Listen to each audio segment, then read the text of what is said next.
Good morning students. अपन biology पढ़ रहे थे, ठीक है। और पिछली क्लास में पढ़ने नर जनन तंत्र की संरचना कंप्लीट कर ली थी, ठीक है। आज अपन पढ़ेंगे फीमेल रिप्रोडक्टिव सिस्टम या मादा जनन तंत्र, ठीक है। फीमेल रिप्रोडक्टिव सिस्टम या मादा जनन तंत्र। तो देखो, ये जो मादा जनन तंत्र है इसको भी अपन अलग अलग पार्टों में डिवाइड करके पढ़ेंगे, ठीक है। सबसे पहले बात करें अपन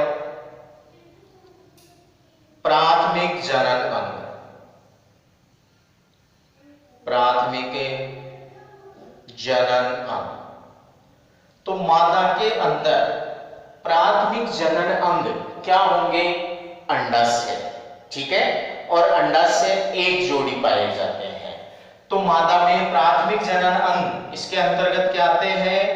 एक जोड़ी अंडाशय, एक जोड़ी अंडाशय।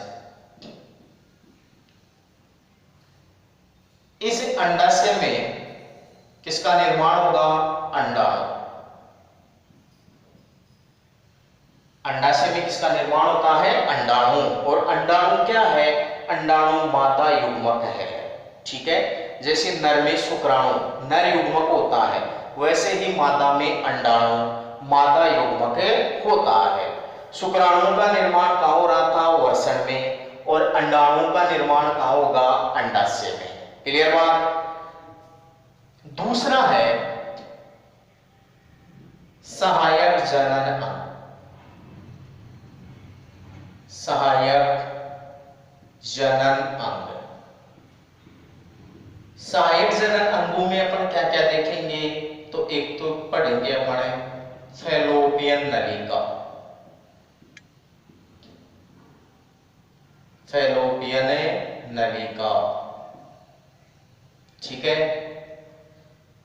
गर्भाशय, और एक आता है इसमें वेजाइना या योनि,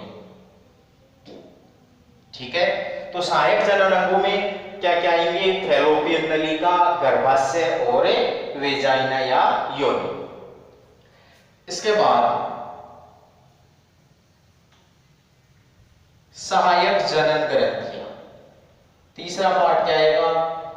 जनन ग्रंथियां।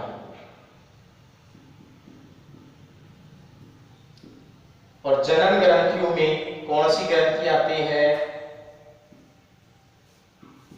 बार्थोलिन ग्रंथि,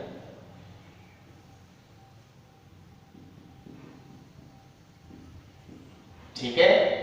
तो ध्यान रखना, मादा जनन तंत्र या मादा के अंतर्गत जनन ग्रंथि एक ही पाई जाती है। मादा में एक ही जनन ग्रंथि पाई जाती है। कौन सी? बार्थोलिन ग्रंथि, ठीक है। नर में अपन ने 3 जनन ग्रंथियां पढ़ी थी, ठीक है।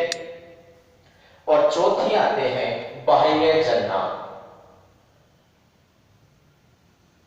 चौथा पार्ट क्या है? बाह्य जननांग। बाह्य जननांगों के अंतर्गत एक तो आता है क्लाइटोरिस,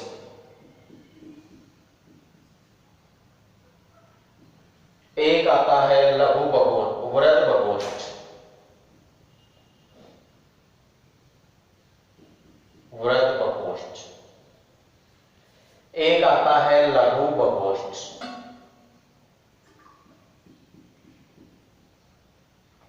और एक है मॉन्स प्यूबिस। मॉन्स प्यूबिस, ठीक है। तो देखो, मादा जनन तंत्र को अपन ने कितने पार्टों में डिवाइड कर दिया? 4। प्राथमिक जनन अंग, तो प्राथमिक जनन अंग में एक जोड़ी अंडाशय होते हैं। अंडाशय में अंडाणु का निर्माण होता है। सहायक जनन अंग, तो सहायक जनन अंगों में फैलोपियन नलिका होती है, गर्भाशय होता है और योनि होती है। जनन ग्रंथि, जनन ग्रंथियों में बार्थोलिन ग्रंथि पढ़ेंगे।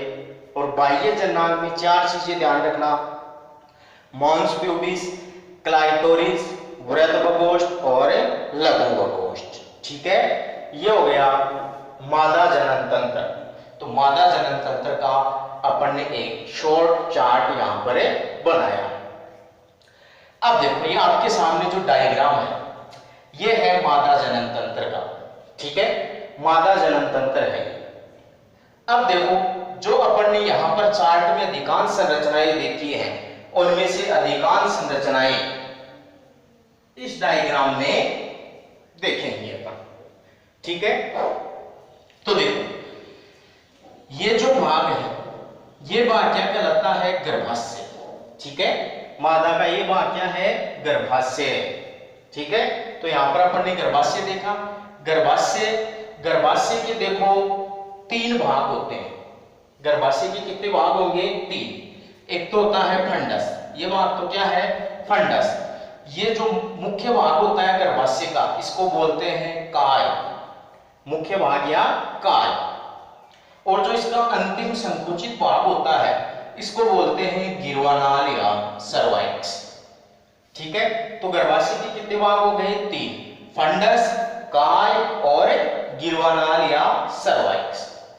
अब ये जो गर्भाशय है ये 3 आवरणों से घिरा होता है। गर्भाशय में आवरण कितने मिलेंगे, 3।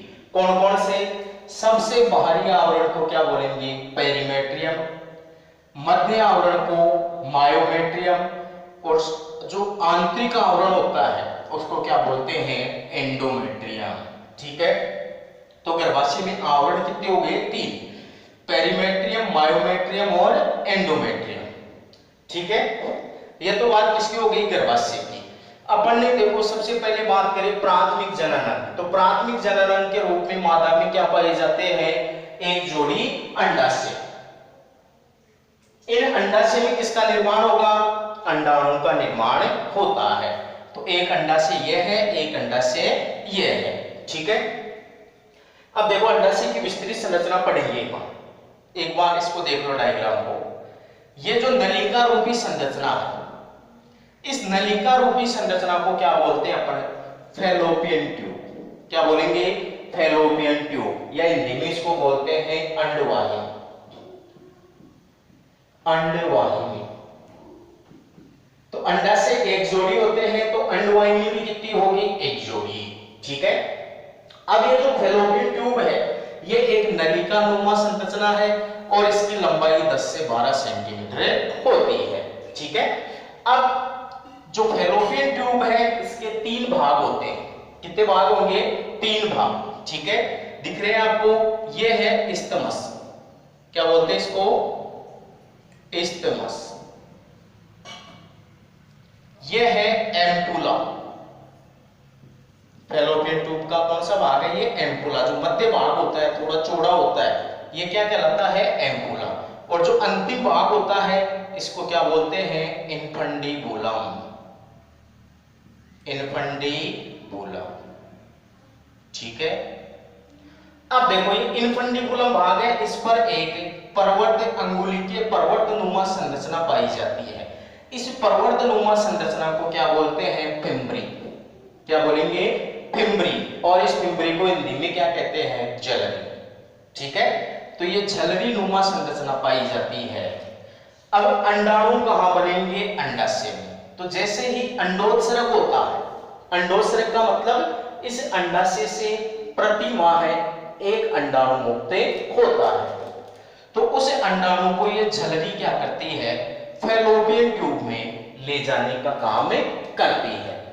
तो अंडाणु इस झलरी के द्वारा क्या करता है, फैलोपियन ट्यूब में प्रवेश करता है। और फैलोपियन ट्यूब के कितने भाग बताए मैंने आपको, 3, इस्टमस, एम्पुला और इनफंडीबुलम, ठीक है।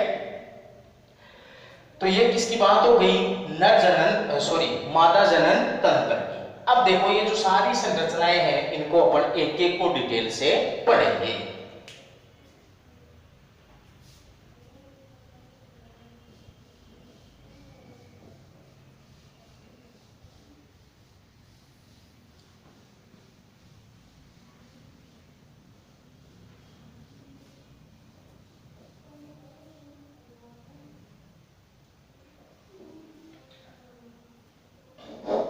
सबसे पहले अपन बात करते हैं प्राथमिक जनन।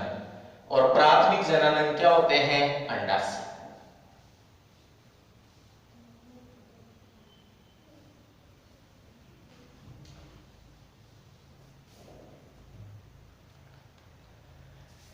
अंडाशय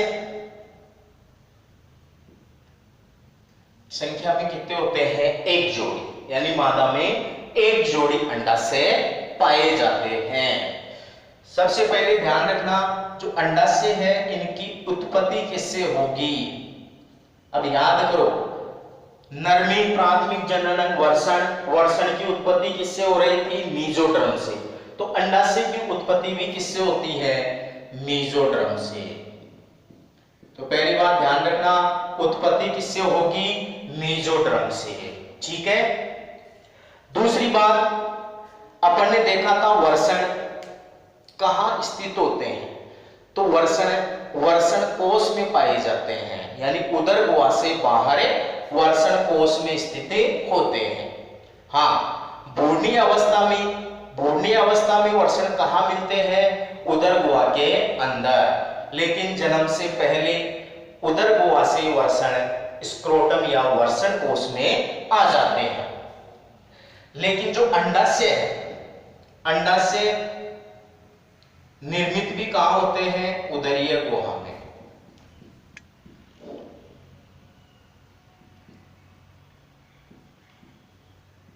निर्मित भी उदरीय गुहा में, और स्थित भी कहां होते हैं? उदरीय गुहा में। तो ध्यान रखना, यानी इनका जो विकास होता है, विकास कहां होगा? उदर गुहा के अंदर, और स्थित भी कहां होते हैं? उदर गुहा के अंदर। ठीक है। अब वर्षण कोश में पाए जाते हैं, और किसके द्वारा जुड़े होते हैं? मीजोरकियम या गुब्बर्निकुलम के द्वारा वर्षण कोश से जुड़े होते हैं। अंडाशय की बात करें तो ये जो अंडाशय है, अंडाशय उदर गुहा में, अंडाशय उदर गुहा में मीजोवेरियम से जुड़े होते हैं।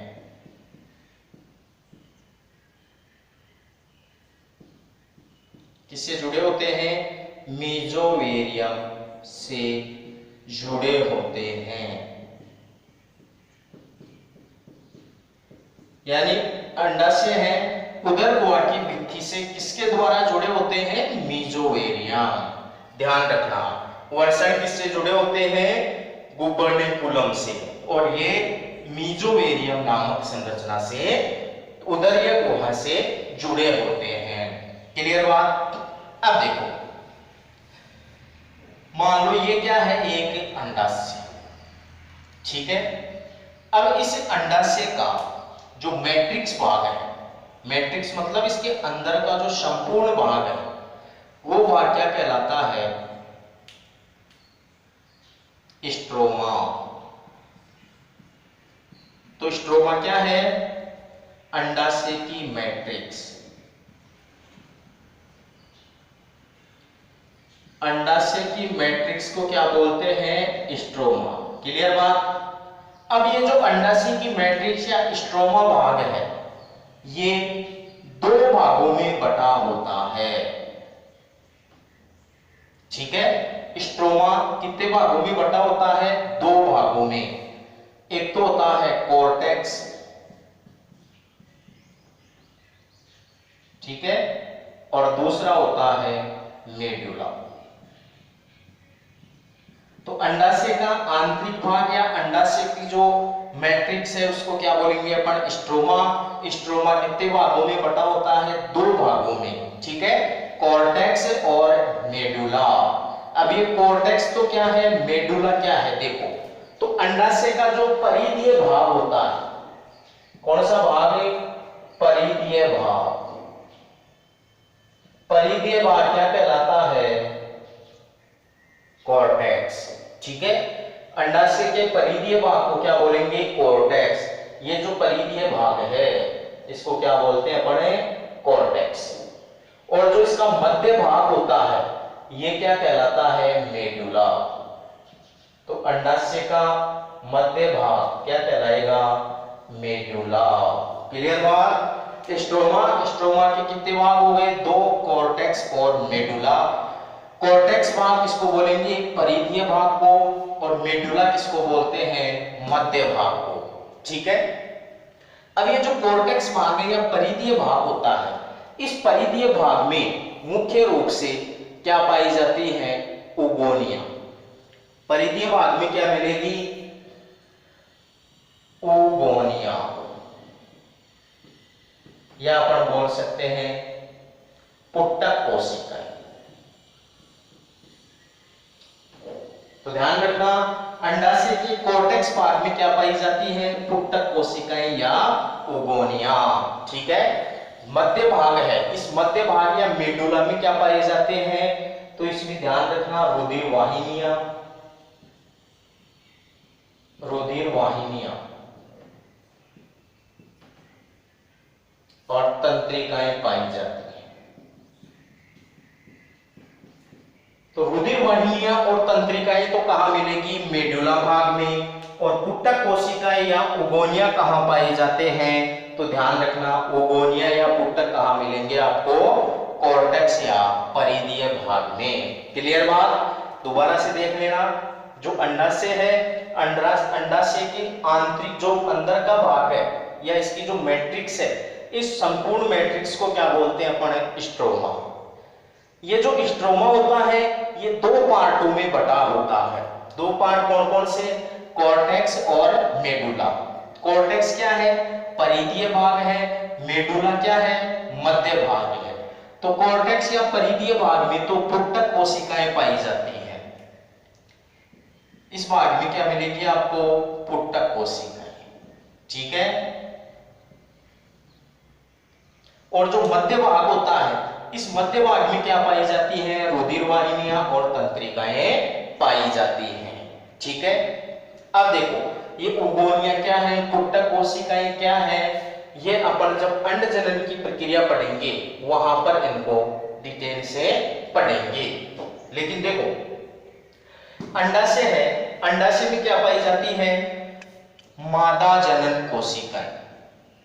अंडाशय में क्या मिलेगी? मादा जनन कोशिकाएं। ठीक है, देखा एक बार, यह है अंडाशय।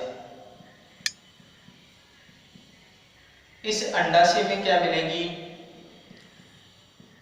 मादा जनन कोशिकाएं। ये जो मादा जनन कोशिकाएं हैं, ये मादा जनन कोशिकाएं मियोसिस द्वारा, मियोसिस या अर्धसूत्री विभाजन द्वारा विभाजित होती है और किसका निर्माण करती है? ओगोनिया का, सॉरी अंडाणु का। ठीक है, अंडाणु या ओवम भी बोलते हैं इसको। तो अंडाशय में मादा जनन कोशिकाएं अर्धसूत्री विभाजन के द्वारा विभाजित होकर अंडाणु या ओवम का निर्माण करती हैं। ठीक है, लेकिन डायरेक्ट अंडाणु या ओवम नहीं बनता है। सबसे पहले क्या बनते हैं? ओगोनिया।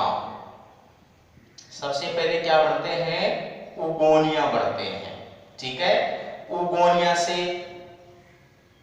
प्राथमिक व द्वितीयक oocyte बनते हैं और द्वितीयक oocyte से फिर क्या बनते हैं?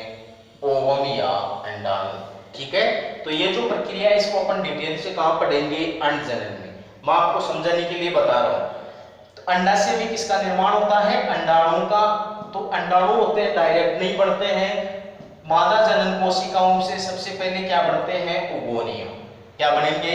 ओगोनिया। अब देखो जो नर जनन तंत्र अपन ने पढ़ा था, नर जनन तंत्र में वर्षण में क्या बनते हैं? शुक्राणु। और ये शुक्राणु का निर्माण कब प्रारंभ होता है?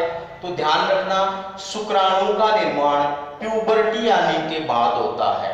प्यूबर्टी मतलब किशोरावस्था या जिसको अपन बोलते हैं यौवनावस्था। प्यूबर्टी या यौवना अवस्था आने पर शुक्राणु का निर्माण प्रारंभ होता है। लेकिन जो अंडाणु है, ये अंडाणु निर्माण की प्रक्रिया भ्रूणीय अवस्था में ही प्रारंभ हो जाती है। ठीक है, तो ध्यान रखना इस बात को, अंडाणु निर्माण की प्रक्रिया भ्रूणीय अवस्था में ही प्रारंभ हो जाती है। ठीक है, और जितने भी उगोनिया बढ़ते हैं, सारे के सारे उगोनिया, यानी जो भी उगोनिया बनते हैं 3 लाख या 4 लाख, ये उगोनिया सारे जन्म से पहले बन जाते हैं। ठीक है, तो कहने का मतलब एक लड़की होती है, जब वो गर्भ में होती है तभी उसमें इन उगोनिया का निर्माण हो जाता है। जन्म के बाद कोई भी उगोनिया नहीं बढ़ता है। क्लियर बात? जन्म के बाद उगोनिया नहीं बढ़ते हैं। जितने भी उगोनिया बढ़ने होते हैं वो सब कब बढ़ जाते हैं? जन्म से पहले, यानी भ्रूणीय अवस्था में ही बन जाते हैं। ठीक है, तो अंडाशय के अंदर क्या बन जाते हैं? उगोनिया। क्लियर बात? अब देखो, अब अपन इस अंडाशय की संरचना देखेंगे, यानी इसका विस्तार से डायग्राम बनाएंगे और उस डायग्राम के द्वारा अपन पढ़ेंगे ये पुट्टक कोशिकाएं क्या है, उगोनिया क्या है, प्राथमिक पुट्टक कोशिका, द्वितीयक पुट्टिका, तृतीयक पुट्टिका और ग्राफियल पुट्टिकाएं क्या होती हैं। ठीक है, तो ये सब अपन अगली क्लास में पढ़ेंगे। धन्यवाद।